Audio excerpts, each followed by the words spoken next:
दोस्तों, ये 66वीं BPSC mains की परीक्षा खत्म हो चुकी है और अब बारी है 67वीं बीपीएससी पीटी। काफ़ी चर्चा है कि इसी माह में अर्थात अगस्त माह में ही पीटी का वैकेंसी आ जाएगा।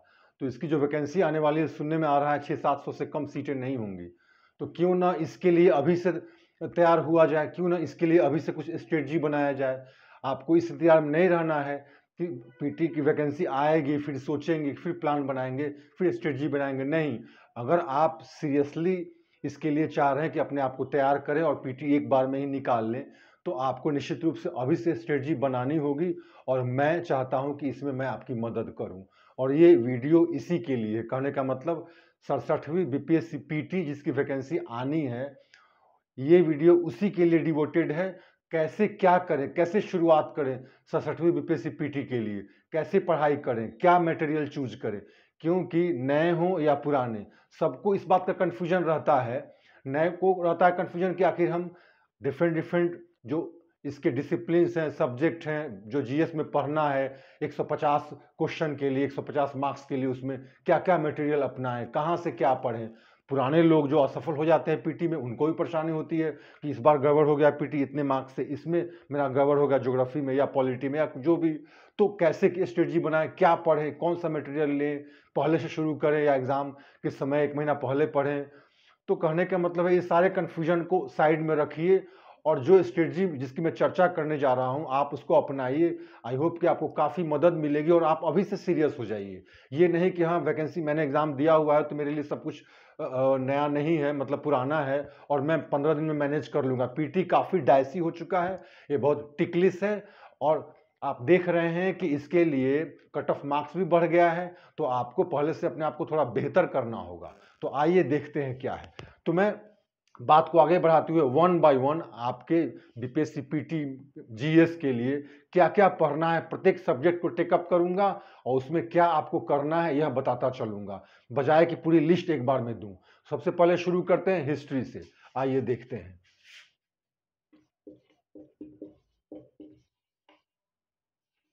इतिहास, हिस्ट्री, आप जानते हैं आपके 150 क्वेश्चन का एक बड़ा चंक इतिहास से होता है।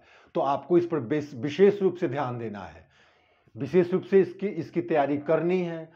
और इतिहास से चूंकि 35 से 40 क्वेश्चन के बीच आता है, पिछली बार 38 क्वेश्चन था ऑलमोस्ट, बिहार से पूछे गए क्वेश्चन जो हिस्ट्री के ही थे, प्लस में इन जनरल हिस्ट्री के। तो आपको इसके लिए क्या करना है, आपको इसके लिए कुछ प्रमाणिक मटेरियल को लेना है, उसको अच्छे से बार बार पढ़ना है।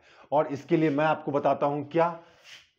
आपको सबसे पहले एनसीईआरटी, कॉन्सेप्चुअल प्लस फैक्चुअल, दोनों क्वेश्चन के लिए एनसीईआरटी बहुत जरूरी है, इसको इग्नोर नहीं करना है।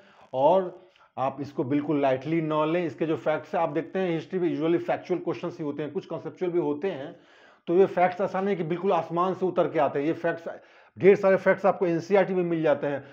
यूजुअली लड़के सोचते हैं एनसीईआरटी स्कूल की किताबें में क्या पढूं, कि अच्छा सा कोई ऐसा किताब ले जिसमें सब कुछ मिल जाए। ऐसा अच्छा और सब कुछ वाला कुछ नहीं होता है। कहने का मतलब है कि एनसीईआरटी में जो फैक्ट्स है वही काफी होता है, काफी होता है एक्चुअल में, अगर आप उसको पढ़े याद करें। 12th क्लास की पुरानी वाली एनसीईआरटी आपको पढ़ना है। मैं बात को आगे बढ़ाते मतलब ज्यादा लंबा न करते हुए बताऊं आपको। अब प्लस आपको एक और पुस्तक पढ़नी है, आपको पढ़नी है एस के पांडे की किताब, एस के पांडे। ये दो काम आप काम कीजिए। एनसीईआरटी किताबें बहुत मोटी नहीं होती हैं, तो आप इसको आसानी से कम समय में कर सकते हैं। खासकर आपको एंशिएंट और मॉडर्न, आप जानते हैं मॉडर्न से सबसे अधिक क्वेश्चन आता है, उसको आपको 2-3 बार पढ़ लेना है। एंशिएंट को भी पढ़ना है, इससे 6-7 क्वेश्चन आ जाता है, कभी कभी 5-6। मिडिवल से कम आते हैं। तो मोर और लेस आप एंशिएंट, मिडिवल, मॉडर्न, या यूं कहिए मॉडर्न, एंशिएंट और तब मिडिवल, तीनों एनसीईआरटी पढ़ने के बाद आप एस के पांडे मॉडर्न के लिए खासकर निश्चित रूप से पढ़ें, मॉडर्न इंडिया के लिए। ऐसे एंशिएंट और मिडिवल के लिए भी आता है, लेकिन मिडिवल के लिए आपको उसमें समय टाइम वेस्ट नहीं करना है। आप मॉडर्न इंडिया वाले सेक्शन के लिए एसके पांडे जरूर पढ़ें। बाकी तीनों सेक्शन के लिए, एंशिएंट, मिडिवल, मॉडर्न, तीनों के लिए आप एनसीईआरटी जरूर पढ़ें। मॉडर्न वाले सेक्शन के लिए आप एसके पांडे जरूर पढ़ें। मनो थोड़ा सा बर्ड्स आई व्यू आप एंशिएंट वाले को भी दे लीजिए। और उसके बाद आपको क्या करना है, आपको घटना चक्र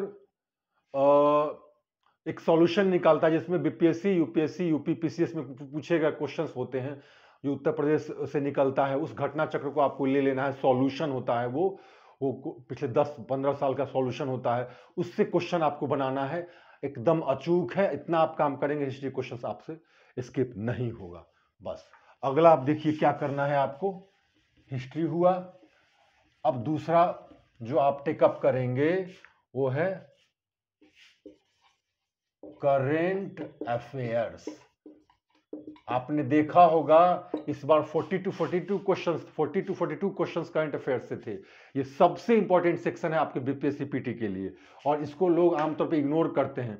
लास्ट एग्जाम के 2 महीना पहले 1 साल का पूरा कलेक्शन कहीं से ले लेते हैं मैगजीन का, या फिर 1 साल का पूरा निकलता है अतिरिक्तांक, उसको लेकर सोचते हैं मेरा हो गया, मैंने तो कर लिया 15 दिन में पूरे 1 साल का। ये गलत बात है, ये तरीका ही सही नहीं है, बिल्कुल भी सही नहीं है।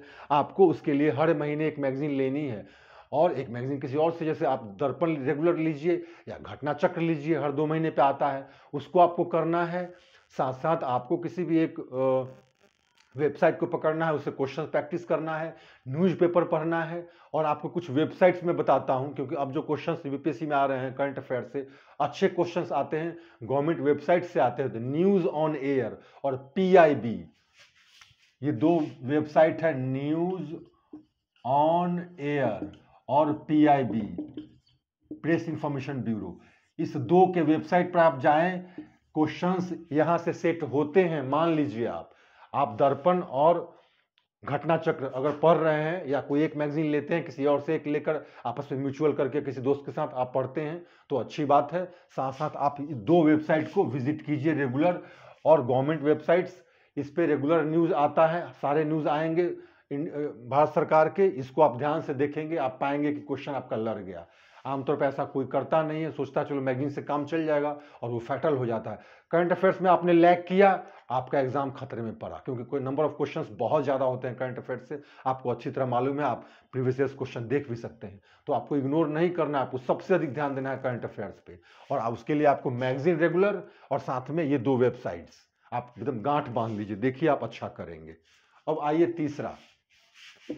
तीसरा सेक्शन जिस पे मैं चर्चा करता हूं वो है साइंस का।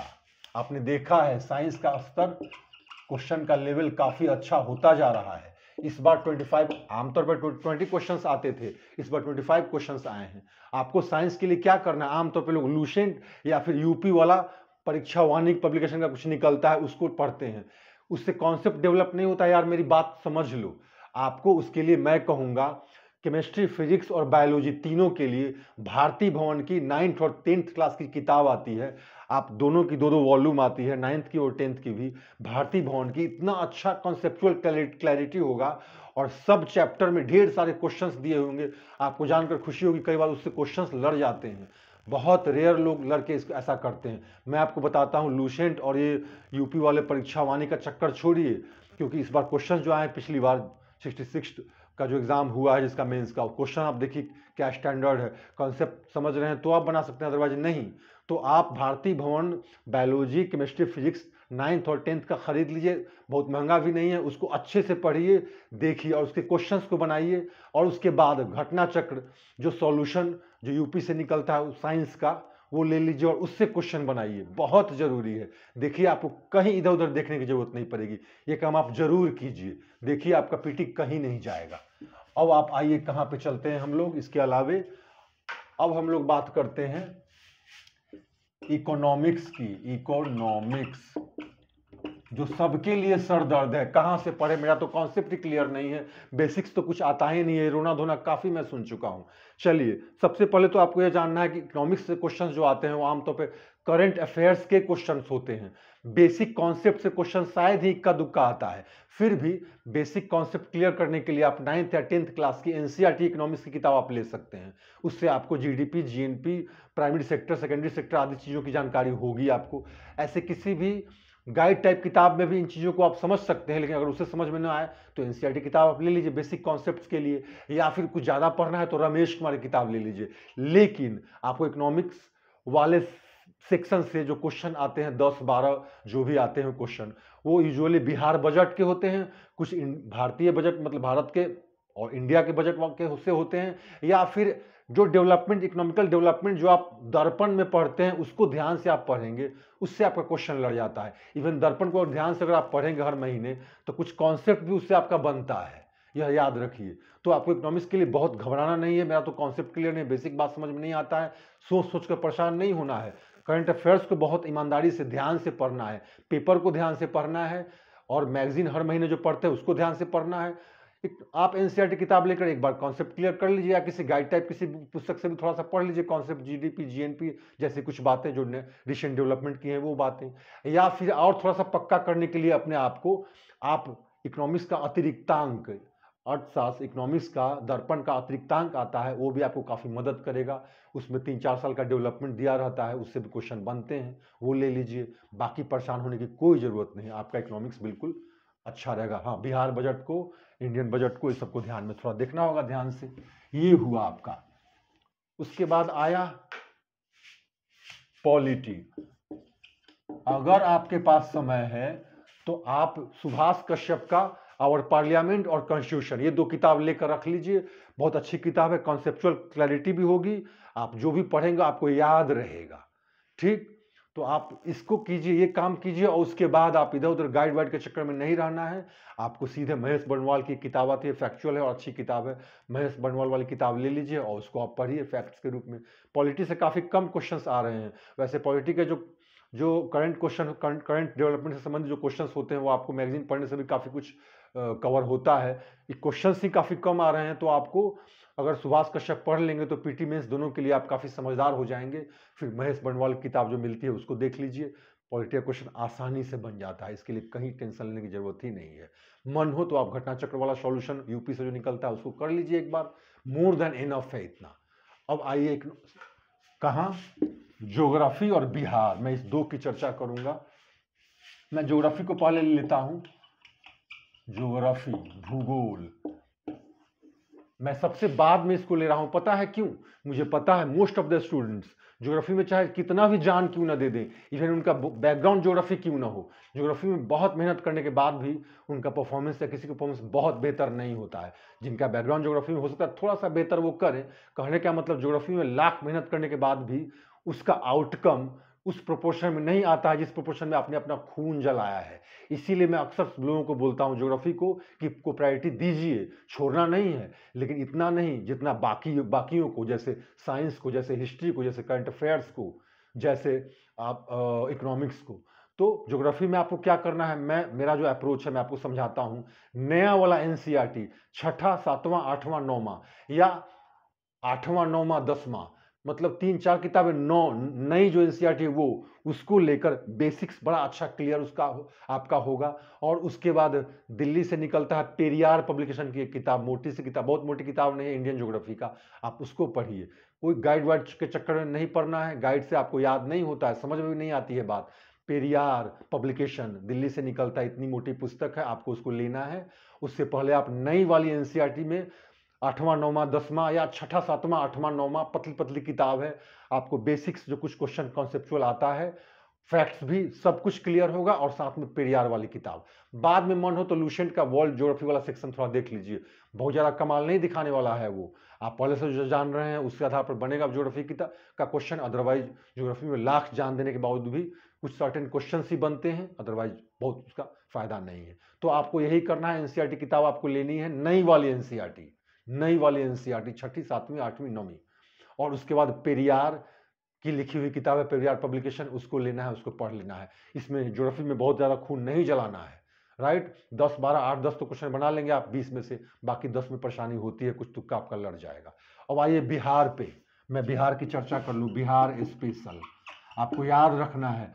बिहार से जो क्वेश्चंस आते हैं उसके लिए आपको बिहार का जो न्यूज़पेपर जो हिंदी वाला आता है उसको ध्यान से पढ़िए। कई बार 4 5 6 क्वेश्चंस करंट अफेयर से होते हैं, मतलब बिहार के करंट अफेयर से आता है, और ये बड़े आसान प्रश्न होते हैं। अगर आप मैगजीन को ध्यान से पढ़ रहे हैं, उससे कलेक्ट कर रहे हैं, या फिर बिहार का पेपर ही ध्यान से पढ़ रहे हैं, उसके बजट को अच्छे से कर ले रहे हैं, तो करंट अफेयर संबंधी, बिहार संबंधी जो करंट अफेयर्स है उसके 5-6 क्वेश्चन आप आसानी से कर लेंगे। और उसके बाद बिहार से संबंधित बिहार का ज्योग्राफी, हिस्ट्री, पॉलिटी वगैरह जो है उसके लिए या तो आप पतला सा एक गुटका मिलता है वो लीजिए, अगर थोड़ा समय देना चाहते हैं ढंग से तो इम्तियाज अहमद की किताब बहुत अच्छी है, अभी भी प्रामाणिक है, उसको ले लीजिए। Bihar history, Bihar geography, Bihar polity, ये सारी चीज़ें, या मिसलेनियस, ये सारी चीज़ें आप इम्तियाज अहमद से कर सकते हैं। और बिहार में जो पेपर जो भी कोई एक लेते हैं उसको ध्यान से पढ़िए, ताकि बिहार से संबंधित करंट अफेयर्स को आप अच्छे से पकड़ सकें और उसको कर सकें। क्योंकि अगर बिहार से पूछे गए करंट अफेयर्स आपसे मिस होता है तो आपको बहुत ये अफसोस होता है और आसान प्रश्न होते हैं। तो कहने का मतलब एक एक करके मैंने history, polity, economy, geography, science, Bihar और ज्योग्राफी और हिस्ट्री, मतलब कहने का जितने इंग्रेडिएंट्स है जिनको मिलाकर फाइनली 150 क्वेश्चंस बनता है बिहार बीपीएससी पीटी में, उन सब के बारे में मैंने आपको क्या बताया, कहाँ से मटेरियल लेना है और उसको अभी से शुरू कर देना है। आप अभी से शुरू कर डालिए, वेट मत कीजिए वैकेंसी का, क्योंकि आप पीटी थोड़ा सा डाइसी है, थोड़ा ज़्यादा प्रॉमिसिंग हो गया और कट ऑफ भी ज़्यादा जा रहा है, तो आपको ये करना है। इससे अधिक मैं आपको नहीं कुछ कहूँगा। अगले वीडियो में मैं क्वेश्चन एनालिसिस के साथ फिर आऊँगा 67th के लिए। Thank you.